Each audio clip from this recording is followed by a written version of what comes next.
Ngobras, ngobrol asik dan santai bersama Fakultas Dakwah. Assalamualaikum warahmatullahi wabarakatuh. Selamat sore Sobat Ngobras dimanapun berada. Berjumpa lagi dalam acara Ngobras pada kali ini bersama saya Vici Primaningrum yang akan ngobrol-ngobrol dengan narasumber yang sangat luar biasa, di mana pada sore hari ini kita sudah kedatangan narasumber yang sangat luar biasa dan tidak asing lagi bagi Sivitas Akademika di UIN Profesor Kiai Haji Saifuddin Zuhri. Siapa lagi kalau bukan Bapak Ahmad Mutakin MSI. Selamat datang Bapak. Selamat datang juga Mbak Vici. Gimana kabarnya Pak? Baik, alhamdulillah. Ya, Bapak Ahmad Mutakin atau lebih akrab dikenal Pak Aken gitu ya Pak ya. Kita kayaknya lebih enak dengan panggilan Pak Aken aja karena biasanya juga manggilnya Pak Aken ya, gitu. Boleh. Ya. Aken itu kepanjangan dari anak keren. Anak gitu. keren, iya sih emang ya. keren. Iya, Pak Aken beliau selain sebagai dosen Fakultas Dakwah juga Kapuslit dari LPPM di UIN Saizu, benar ya Pak? Ya. Iya. Gimana kabarnya Pak sekarang? Ya, masih seperti biasa. Masih seperti biasa, bahagia selalu. Oh, kalau bahagia itu udah takdir saya sejak lahir. Masya Allah, bahagia selalu. Puasanya masih lancar ya Pak ya? Lancar. Baik, pada kesempatan kali ini kita mau ngobrol-ngobrol yang nggak asing dan semua orang nih pasti menjumpai dan akan mengalami situasi ini yang akan kita bahas kali ini, yaitu terkait jodoh atau lebih kita fokuskan pada menjemput jodoh. Nah, ini Sobat Ngobras nih terutama kaum muda ya atau yang dewasa-dewasa yang belum sedang proses menemukan jodoh atau belum bertemu dengan jodohnya. Nah, kita relate akan membahas itu, Pak. Tapi sebelum kita ke menjemput jodoh, kayaknya kita lebih mengenal dulu jodoh itu seperti apa, siapa, kayak gitu ya, Pak ya. Nah, dari konsep jodoh sendiri menurut Pak Aken seperti apa sih, Pak? Ya, bisa kita definisikan dalam berbagai macam perspektif gitu. Kalau dalam perspektif agama, jodoh itu sunatullah gitu. Artinya setiap manusia yang dilahirkan itu dia memiliki pasangannya gitu. Nah, kemudian kan pasangannya itu nanti secara sunatullah itu juga akan dipertemukan. Kira-kira begitu. Jadi baik dicari, dijemput atau tidak, itu dalam konsep agama yang namanya jodoh itu ya akan bertemu. Setiap manusia berpasang-pasang. Setiap manusia itu lahir dalam lahir sebagai sebuah pasangan gitu ya. Maka ada pasangannya. Tinggal kemudian kan pasangannya itu apakah ditemukan dalam waktu yang cepat atau yang lama atau bahkan gitu ya. Bahkan tidak pernah ditemukan itu juga bisa. Kapan ketemunya? Gimana? Iya, itu di mana gitu. Siapa? Tetapi sebenarnya setiap manusia itu lahir dia memiliki pasangannya masing-masing. Sudah gitu. punya pasangan. Nah, itu kan dalam konsep agama lah. Kemudian dalam perspektif yang lain, yang namanya jodoh itu soal relasi, soal hubungan, soal interaksi. Nah, ketika ini menggunakan perspektif ini, maka ada nilai atau ada sifat yang bersifat aktif, agresif gitu. Jadi setiap orang itu akan menemukan jodohnya itu tergantung dari apakah ia memiliki usaha yang tepat atau tidak dalam proses relasi, dalam proses interaksi yang berlangsung. Keaktifan berinteraksi. Iya, karena tidak apakah jodoh itu selalu tepat ya. Kalau dalam konsep teologi kan tadi kan tepat, tetapi ketika ini terejawantah dalam ruang sosial, gitu. Jadi jodoh taruhlah itu adalah ketentuan dari Tuhan gitu.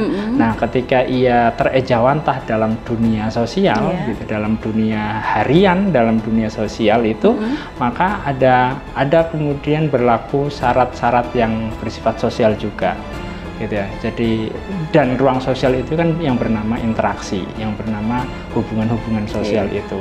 Meskipun jodoh, meskipun secara lahiri, secara secara asalnya itu jodoh, ketika ia tidak tepat dalam ruang sosial bagaimana mengejawantah, bisa jadi nggak ketemu gitu.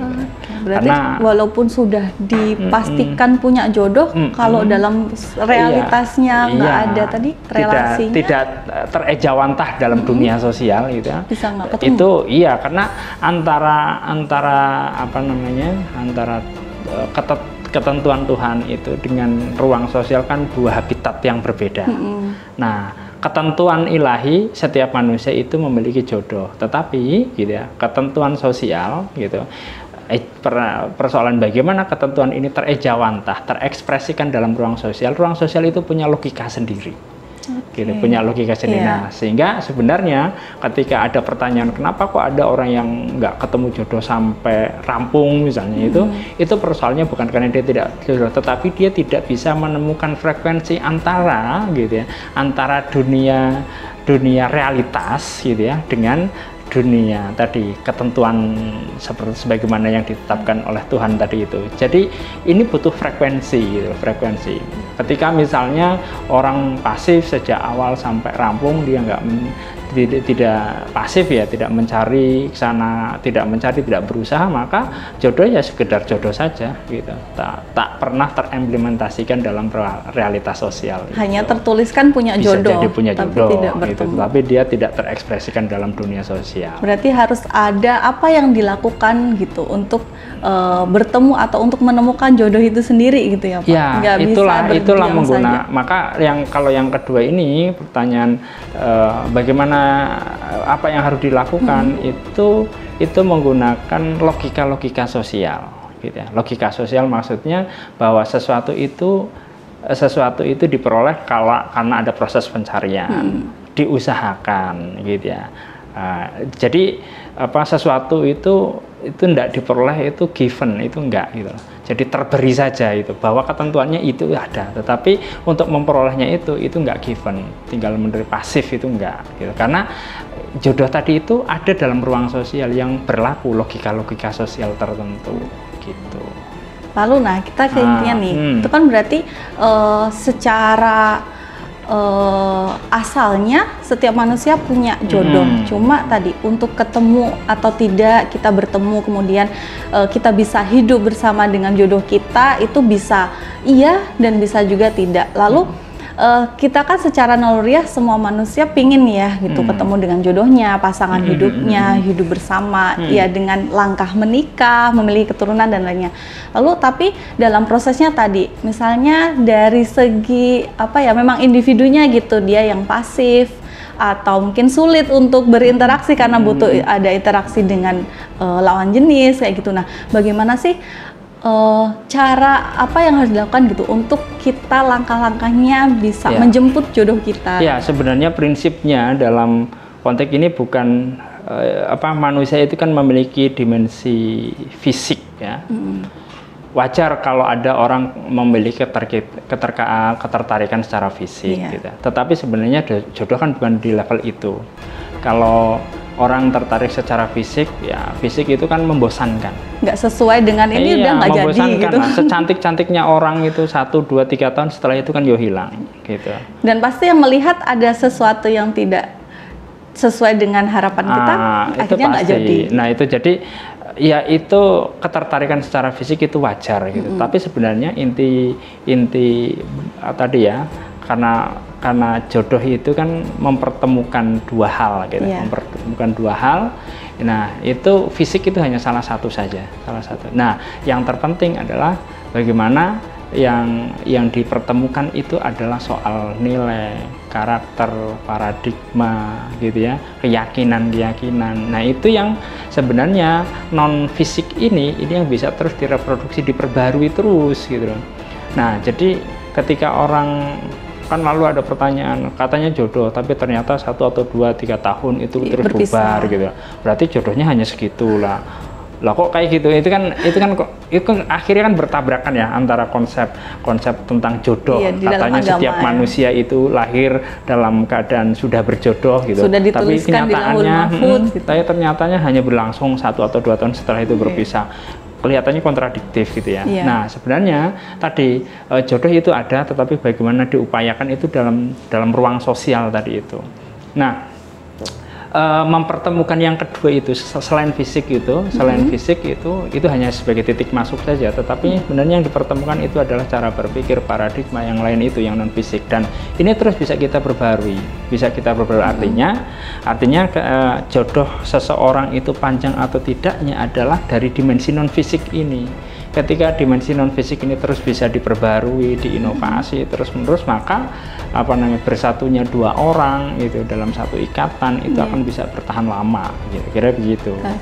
Nah, kalau yang dari awal Pak, kan itu kalau sudah proses tadi kita di awal sudah percaya bahwa dia jodoh kita, kemudian tadi bagaimana kita mempertahankan itu gitu kan. Tapi di sebelumnya untuk kita bisa mengetahui kita dari mulai mendekati gitu kan untuk menemukan jodoh kita, kemudian kita bisa meyakini bahwa ya Bismillah ini jodoh kita gitu. Ya sampai sebenarnya orang ini sebenarnya sama dengan kita memilih berbagai macam barang misalnya.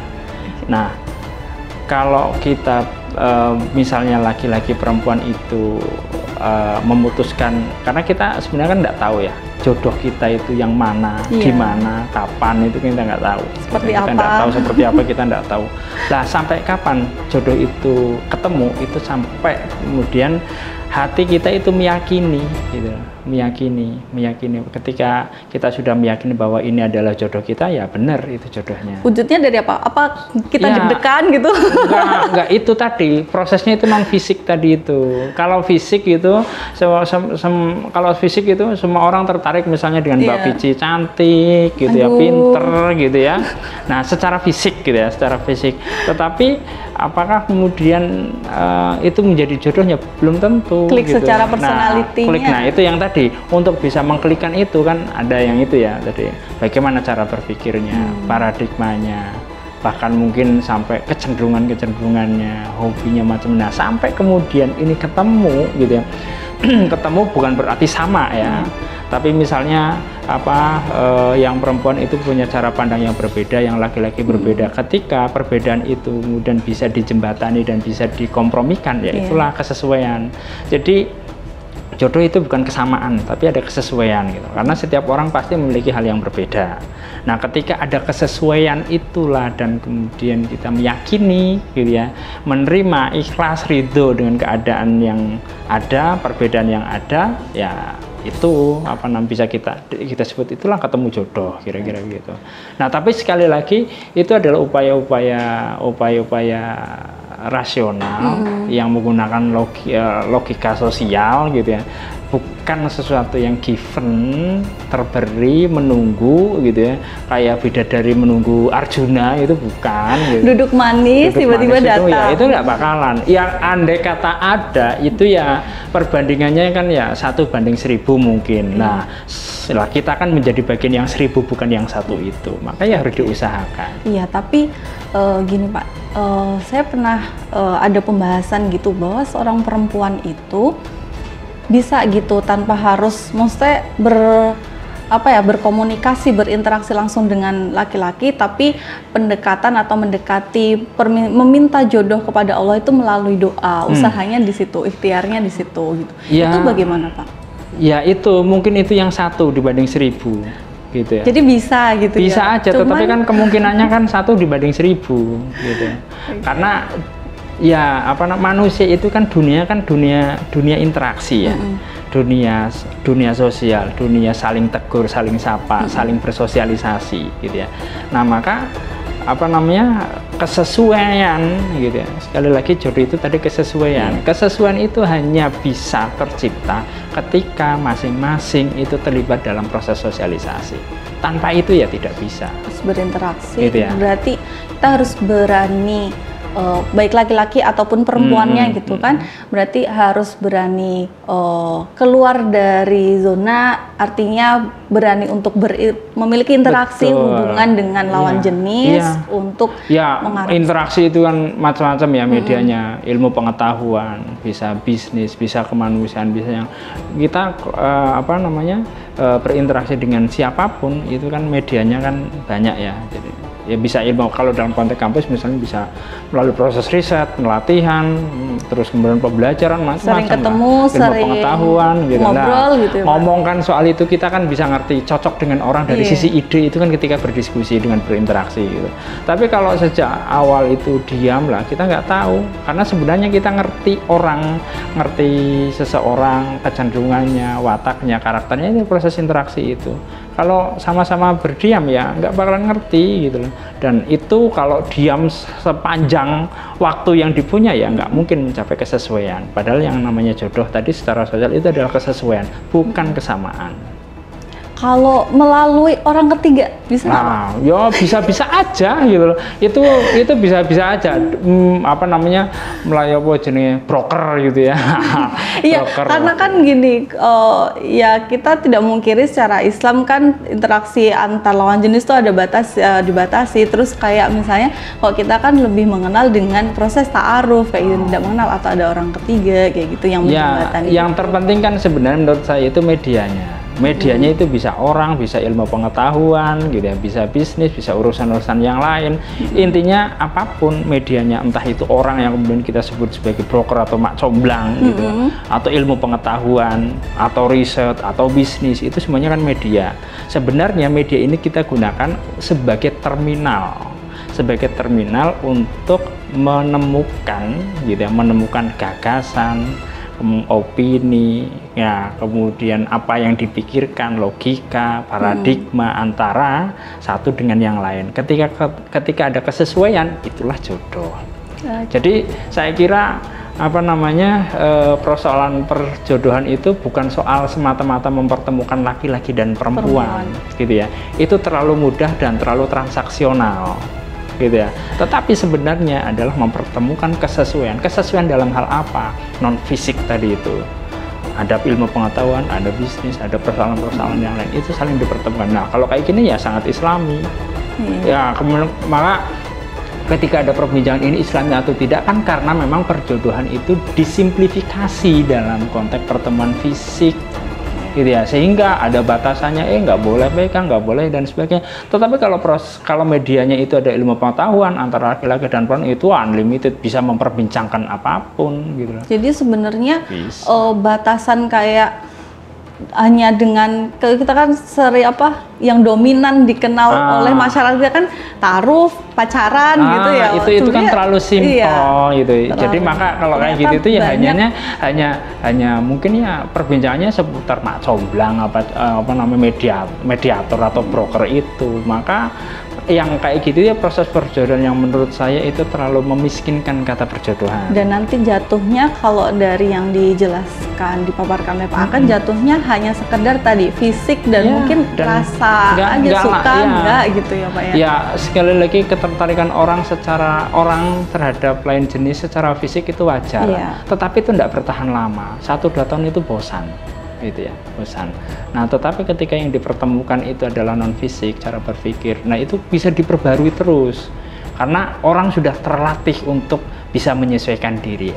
Bahwa perbedaan itu adalah keniscayaan dan diterima. Nah, kemudian ketika kita bisa menyesuaikan diri, saling bisa memahami, ini kita terlatih. Karena sepanjang misalnya laki-laki dan perempuan itu bersatu, itu sepanjang hidupnya dia selalu ada dalam perbedaan.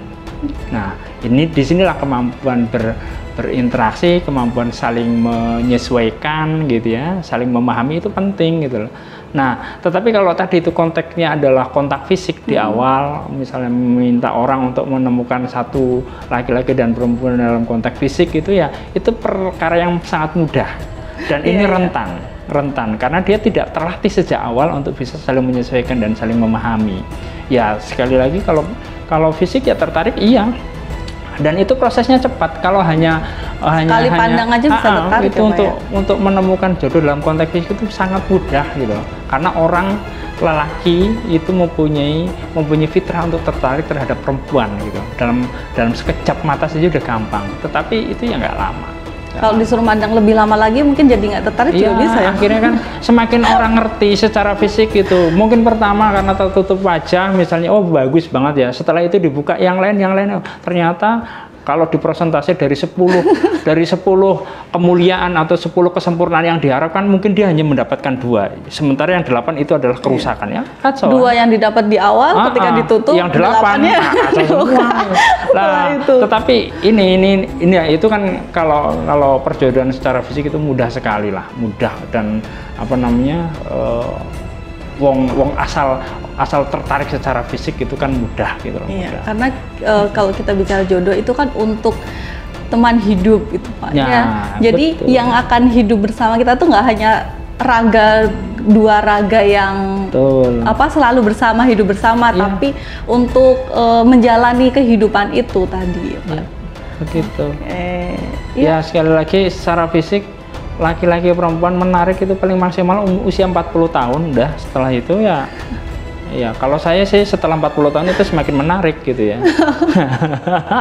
Iya, tinggal lihatnya dari segi mana. Beda lagi itu Pak. Iya, kalau secara fisik itu maksimal lah 40 tahun itu udah selesai gitu, udah selesai. Nah, tetapi ketika kita membeli ketertarikan dengan orang non fisik gitu ya, cara pandang itu sampai dia nggak bisa berkata-kata pun itu masih menarik. Gitu. Baik, kalau kita bicara jodoh tuh nggak ada habisnya ya Pak ya. Membicarakan jodoh, pasangan hidup itu selalu aja ada yang dibahas gitu. Yang jelas itu jodoh itu ada di ruang sosial gitu ya. Mengikuti logika sosial, maka harus diupayakan, diusahakan, dicari gitu ya. Mungkin juga di asesmen gitu ya.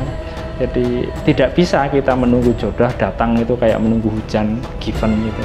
Jadi tiba-tiba datang seorang pangeran mendatangi seorang putri itu enggak. Itu hanya ada dalam dongeng. Iya, berarti jodoh itu memang nggak bisa kita kalau ingin bertemu jodoh, ingin bersama jodoh kita dalam hidup kita untuk bersama, kita tidak bisa berdiam diri dan harus menjemputnya, mencari, dijemput. Nggak hanya laki-laki, perempuan pun juga harus melakukan. Oke, itu bahasan kita menarik sekali buat teman-teman, buat sobat ngobras, terutama kaum muda nih yang galau, yang hanya ya sekarang ada opa-opa Korea dan lainnya menjadi menjadi acuan gitu untuk menjadi jodoh. Nah, kita bisa berpikir ulang untuk bagaimana atau untuk memikirkan siapa jodoh kita dan untuk menjemputnya gitu. Sekali lagi terima kasih Pak Aken untuk waktunya pada sore hari ini. Dan terima kasih buat sobat ngobras yang selalu setia untuk menyaksikan di channel YouTube Fakultas Dakwah. Jangan lupa terus ikuti, akan banyak sekali video-video menarik dalam channel kita. Jadi jangan lupa di like, subscribe, dan bunyikan tombol lonceng notifikasinya biar terus dapat notifikasi kalau kita ada video terbaru. Oke, itu untuk sesi ngobras pada sore hari ini. Sekali lagi terima kasih. Kita akhiri, selamat menunaikan ibadah puasa. Kami akhiri, wassalamualaikum warahmatullahi wabarakatuh.